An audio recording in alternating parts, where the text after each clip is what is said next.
सालिब तालीम, तालीम के इसके जो होता है मोड्स ऑफ एजुकेशन क्या होता है। मोड ऑफ एजुकेशन जो है एक ऐसे मुराद इंसानी किरदार में तब्दीली के वो जराए हैं जिनकी बदौलत एक फर्द तालीम के अमल से गुजर के एक कामयाब जिंदगी गुजारने के काबिल हो जाता है।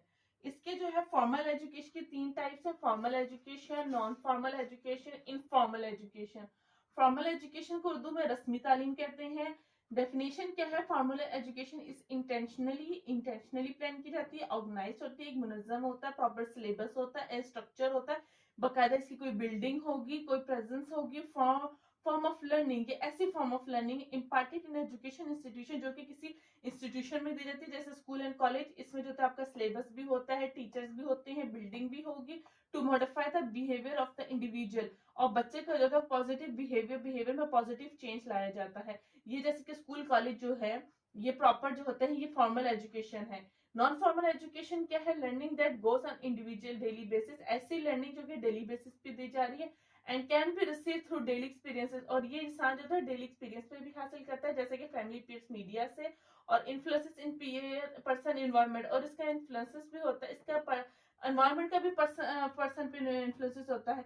जब फॉर्मल एजुकेशन जो है ये जो होती है वो इसके पास इतने रिसोर्स नहीं हो कि वो हर किसी को एजुकेशन दे सके, तो इन या पर्सन के पास इतने रिसोर्स नहीं है, या तो इसके पास हमारे पास जैसे कि स्कूल कॉलेजेस बहुत कम है, स्टूडेंट्स की तादाद ज्यादा है, तो बच्चे जो है वो या फिर बच्चे के पास जो है वो इतने रिसोर्सेस नहीं है कि वो फॉर्मल एजुकेशन हासिल कर सके, या कोई वजह है, कोई मजबूरी है, तो उसके लिए वो बच्चे जो होते हैं तालिबे इल्म नॉन फॉर्मल एजुकेशन का सिलेक्ट करते हैं जैसे कि लामा इकबाल ऑनलाइन एजुकेशन।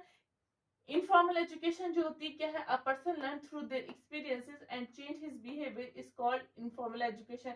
इसमें जो है वो बच्चा सोसाइटी के अंदर रहता है, सोसाइटी से सीखता है, और उसी के बेस पर सोसाइटी से जो एक्सपीरियंस हासिल कर रहा है उसी से उसके बिहेवियर में चेंज आएगा। और एक्सपीरियंस जो होते हैं वो दिन ब दिन, क्योंकि बच्चा जो होता है ज्यादा एक्सपीरियंस हासिल कर रहा है तो इसके, और जितना ज्यादा उसके तजुर्बात और मुशाहदात होंगे उसके हिसाब से जो होता है उसके बिहेवियर में चेंज आएगा। ये इनफॉर्मल होती है, ये प्रॉपर इंस्टीट्यूशन में होती है। ये जो होती है इसके लिए जो होती है वो प्रॉपर इंस्टीट्यूशन नहीं होता, लेकिन इंस्टीट्यूशन का अरेंज किया जाता है, जैसे कि रामा इकबाल की जो होती है ऑनलाइन क्लासेस होती हैं तो वो कुछ लिमिट्स के लिए होती हैं, उसके बाद जो होती हैं वो खत्म हो जाती हैं। इनफॉर्मल एजुकेशन जो होती है totally society based. Formal education की कैरेक्टरिस्टिक्स, इसमें जो होता है सेट ऑब्जेक्टिव, रस्मी तालीम में जो होता है पहले से जो मकासद तयशुदा होते हैं और मकासद के असूल के लिए जो होता है वो रस्मी तालीम का जो होता है वो अमल वकू पजीर किया जाता है। हासिल करने के लिए, ऑब्जेक्टिव हासिल करने के लिए तालीम का अमल होता है। प्रॉपर टीचर्स होते हैं, उस्तादा मौजूद होते हैं सिलेबस के लिए, हर सुपरविजन के लिए स्टूडेंट्स की प्रॉपर सिलेबस पढ़ाया जाता है, बच्चों को प्रॉपर बुक्स दी जाती हैं। ऑल एजुकेशन, तमाम एजुकेशन फैसिलिटीज बच्चों को एक्टिविटीज करवाई जाती हैं। ऑल एजुकेशन फैसिलिटीज बच्चों को तमाम जो होते हैं वो तालीमी जो होती है सहूलियत मुहैया की जाती है, जैसे कि क्लासरूम होता है, प्रॉपर टीचर होते हैं, चेयर होती है, टेबल होती है, व्हाइट बोर्ड होता है, बुक्स होती हैं, प्रॉपर क्लासरूम होता है। तो ये सब जो होता है सब एजुकेशन फैसिलिटीज में, पानी का वाटर होता है, ग्राउंड होते हैं, वाटर फैसिलिटीज, ग्राउंड, ठीक है। को-करिकुलर एक्टिविटीज करवाई जाती है, सब्जेक्ट से रिलेटेड जितनी भी डिबेट्स वगैरह करवाई जाती है। सर्टिफिकेशन बच्चों जब जो होता है आखिर में जैसे एनुअल पेपर्स के बाद जो होता है बच्चों को जो होता है रिपोर्ट कार्ड वगैरह, और बच्चे अगर मैट्रिक का है तो उसके बाद उसको जो है वो प्रॉपर सनद मिलती है। असेसमेंट बच्चों की जो होती है वो असेसमेंट होती है, उसके बाद जो होता है वो उसको सर्टिफिकेशन दी जाती है। स्टेट सुपरविजन, इस फॉर्मल एजुकेशन की जो स्टेट सुपरविजन करता है, जैसे कि हमारा HEC है, बिल्ड अप पर्सनालिटी, इसमें जो होता है बच्चे की पर्सनालिटी जो होती है वो बिल्डअप की जाती है, उस पर काम किया जाता है, उसकी ग्रूम की जाती है, उसकी जितनी भी एबिलिटीज वगैरह हैं उसको पॉलिश। नॉन फॉर्मल एजुकेशन, नीम रस्मी तालीम, इसके कैरेक्टरिस्टिक्स क्या है, इसमें सेट ऑब्जेक्टिव, इसमें जो होता है ऑब्जेक्टिव सेट किए जाते हैं, और इसके जो ऑब्जेक्टिव होते हैं वो फॉर्मल एजुकेशन की जो होता है वो ऑब्जेक्टिव हासिल करने में भी मदद करते हैं।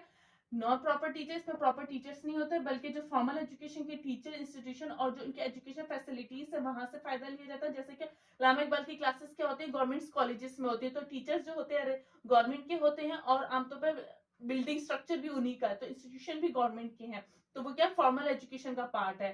प्रॉपर सिलेबस, इसमें जो होता है प्रॉपर सिलेबस बच्चों को दिया जाता है, और बच्चों को ड्यूरेशन का जो निसार है, बच्चों को पढ़ाने का जो दुरानिया है, इसका बच्चे की जो होता है नफ्सियाती और माशी सूरत हाल को नजरअंदाज देखा जाता है, कंसिडर किया जाता है। जैसे लामा इकबाल में जो क्लासेस होती है अमूमन 8 घंटे की होती हैं, तो इसमें बच्चा, अब एक बच्चा 8 घंटे, और अमूमन 15 दिन की वर्कशॉप होती है, बस उसमें 8 घंटे बच्चे को रोज पढ़ाया जाता है, तो 8 घंटे too much duration for a child to learn.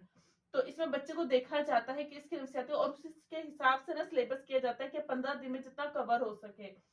Use of mean of communication, इसमें जो होता है वो कम्युनिकेशन के मुख्य तरीके जैसे इंटरनेट, अखबार वगैरह इस्तेमाल किए जाते हैं। और इसी कम्युनिकेशन के तरीकों ने जो ऑनलाइन एजुकेशन को है, जो ऑनलाइन एजुकेशन में जो होता है वो ऑनलाइन एजुकेशन की बुनियाद रखी है। असाइनमेंट, इसमें जो होता है अल्लामा इकबाल में इसकी एग्जांपल जो है IIOU है, इसमें जो होता है वो असाइनमेंट्स भी करवाई जाती हैं, बच्चों को दी जाती हैं, बच्चों को जो होता है बजरिया डाक जो है वो भिजवाई जाती है। बच्चों को वो असाइनमेंट फिल करके जो होता है पार्ट जो सिलेबस में से ही होती हैं वो बच्चों को जो होता है वापस करनी होती हैं।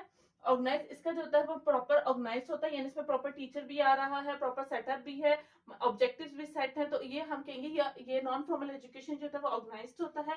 इसमें बच्चों के जो इसकी जो बच्चों के एंड में जो होता है वो असेसमेंट जब हो जाती है और जो बच्चे जो होते हैं वो क्लियर कर जाए तो उसको सर्टिफिकेशन भी दी जाती है, सनद भी मिलती है, असेसमेंट भी होती है। जैसे सेमेस्टर सिस्टम होता है तो हर 6 महीने बाद पेपर्स कैंसिल होते हैं।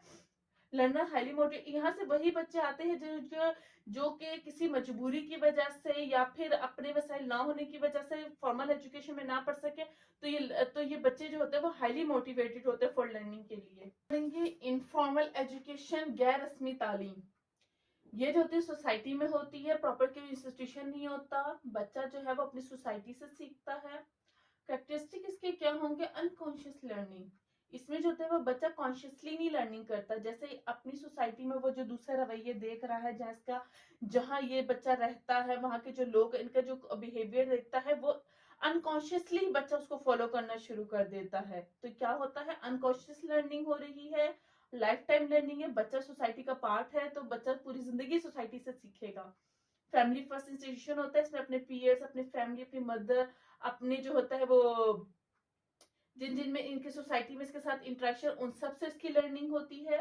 अफेक्ट ऑन पर्सनालिटी, बच्चे की जो होता है वो पर्सनालिटी को इसके एक्सपीरियंसेस अफेक्ट करते हैं और ये एक्सपीरियंसेस जो होते हैं वो कुछ अरसे बाद बच्चा के जैसे जैसे बच्चा बड़ा होता है इसके एक्सपीरियंसेस ज्यादा होना शुरू हो जाते हैं, तजुर्बात मुशाहिदात में इजाफा होता है और जैसे ही इनके तजुर्बा मुशाहिदात में इजाफा होता है उसकी बिना पर, उन तजुर्बात की बिना पर इसके एक्सपीरियंस के बिहेवियर को अफेक्ट करेगा और इसकी पर्सनालिटी को भी अफेक्ट करेगा और उस हिसाब से इसका बिहेवियर बनेगा।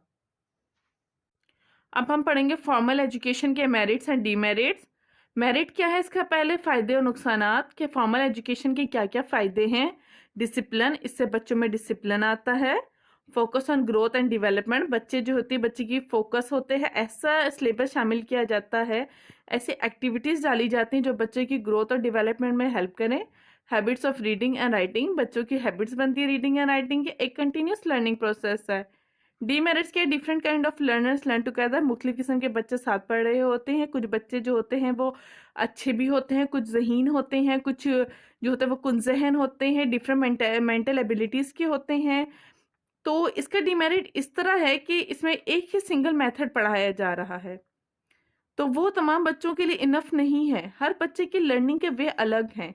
रिजिड प्रोग्राम है, does not consider student attitude, value and custom, different background के बच्चे हैं, कुछ मुस्लिम्स हैं, कुछ नॉन मुस्लिम्स हैं, तो उनके एटीट्यूड, उनके वैल्यू एंड कस्टम को कंसिडर नहीं किया जाता। सिंगल मेथड, एक ही मेथड सब बच्चों के लिए नाकाफी। अब हम पढ़ेंगे इन नॉन फॉर्मल एजुकेशन के डीमेरिट्स। नॉन फॉर्मल एजुकेशन के मेरिट्स और डीमेरिट्स में पहला आता है anywhere and any time, यानी आपकी जो लर्निंग है वो कहीं भी और किसी भी वक्त हो सकती है। मतलब आप न्यूज़पेपर से, मैगजीन से आप सीखते हैं, पढ़ते हैं, तो इससे आपकी क्या नॉलेज में इजाफा होता है।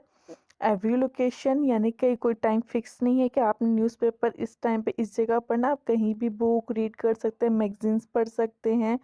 वैरायटी ऑफ मेथड यूज़ होते हैं ऑनलाइन वर्कशॉप्स में। डेवलपमेंट ऑफ लर्नर, ऐसा सिलेबस शामिल किया जाता है जिसमें डेवलपमेंट ऑफ लर्नर की। डीमेरिट्स क्या है? Tend to be unpredict,